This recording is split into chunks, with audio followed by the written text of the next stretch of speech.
Now, getting back to Quigley, Quigley said that the goal of this secret society was, and I quote, nothing less than to create a world system of financial control in private hands, able to dominate the political system of each country and the economy of the world as a whole.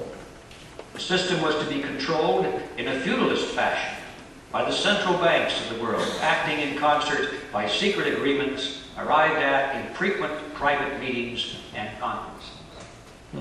Well, now you begin to get an understanding of the importance of such things as Bilderberg meetings and that kind of thing. These are the secret meetings and conferences, closed to the press. Only very high-ranking people allowed, invited to attend. And you wonder what the heck is going on, what Quigley's telling us. This is the mechanism by which they communicate and how they create this network.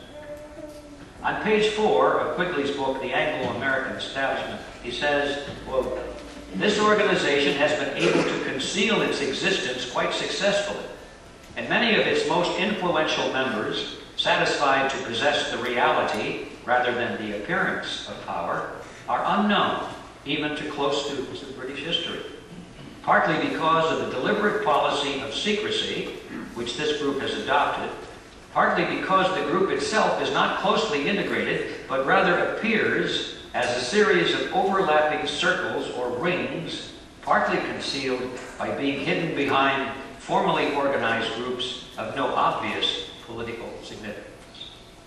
That is part of the value of these rings within rings within rings. Now, regarding the conspiratorial structure of this organization, Quigley tells us this. It says, in the secret society, Rhodes was to be leader. Stead, Brett, Lord Esher, and Milner were to form an executive committee called the Society of the Elect. Arthur, Lord Balfour, Sir Harry Johnston, Lord Rothschild, Albert, Lord Grey, and others were listed as potential members of his circle of initiates. And there again is a phrase taken right out of Adam Weishaupt's works.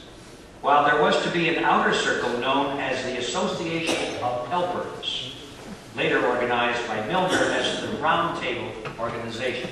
They didn't stick with that phrase, the Association of Helpers. They finally settled on calling it the Round Tables. And after the death of Cecil Rhodes, the organization fell under the control of Lord Alfred Milner, who recruited young men from the upper class of society to become part of the Association of Helpers, or the Round Table. Now, these were officially, no, I should say, they were unofficially referred to by members of this group as Milner's Kindergarten. And, of course, they were all college graduates, and they came from the upper crust of British society, very wealthy, influential families. And they were put into high-ranking positions primarily in the British government. But they referred to them as Milner's Kindergarten because he was their overseer and their handler. And they eventually became the nucleus of these roundtable groups that we're talking about, and they were the inner rings of the larger front groups that we're going to talk about next. Now, reviewing this chronicle, we have to remember that the primary purpose of a secret society is to keep secrets. That goes without saying. And if you want to tell everything you know about yourself and be open and above board, you don't need a secret society. So it goes almost without saying that if you've got a secret society, there's something that the members don't want the general public to know about. And you have to be willing to accept the fact that these people will lie. That's very hard for some people to believe, that people they respect, maybe some of them that these are voted for, that they would maybe lie about something. Well, of course they would lie, because you see, they feel that lying is not really immoral if it's to support a higher objective of the New World Order. In other words, the end justifies the means. And if you have to deceive the American people because they're so darn dumb that they can't appreciate the wisdom of what these people are doing, you know, well then lying is a good thing, because you're moving the world closer to this ultimate wonderful goal and getting these ignoramuses out of the way. Now, I'd like to illustrate that by this example because it's so dramatic, and there are many that we can talk about, but you may have heard the name Arnold Toynbee. Now, Toynbee was a well-known member of Milner's Kindergarten, and he's a famous historian, He was a professor at the London School of Economics. He was the director of studies at the Royal Institute of International Affairs, which was the front group, you remember, the round table. And he was a British intelligence agent and the author of the 12-volume work, A Study of History, which I even had to study at one time when I went to school. I had to look at that and actually read parts of it. And I remember that it sounded pretty dull and dry to me, but certainly not threatening. But now I look back and I realize that the study of history extolled the virtue of world government based on the model of collectivism. And it was taught to me as history. And in November 1931 issue of the International Affairs, which was an insider publication for the Royal Institute of International Affairs, in 1913 they organized semi-secret groups known as roundtable groups in the chief British dependencies and the United States. These still function in 8 countries. By the way, as an aside, they function in more than 8 countries now. They have branched out far beyond the British dependency. You'll find them in places, unexpected places like Japan, for example. Okay, the task was given to Lionel Curtis, who established in England at each dominion a front organization to the existing local roundtable group. Now, this is old, we covered this. But now he says this front organization, called the Royal Institute of International Affairs, had as its nucleus in each area the existing submerged roundtable group.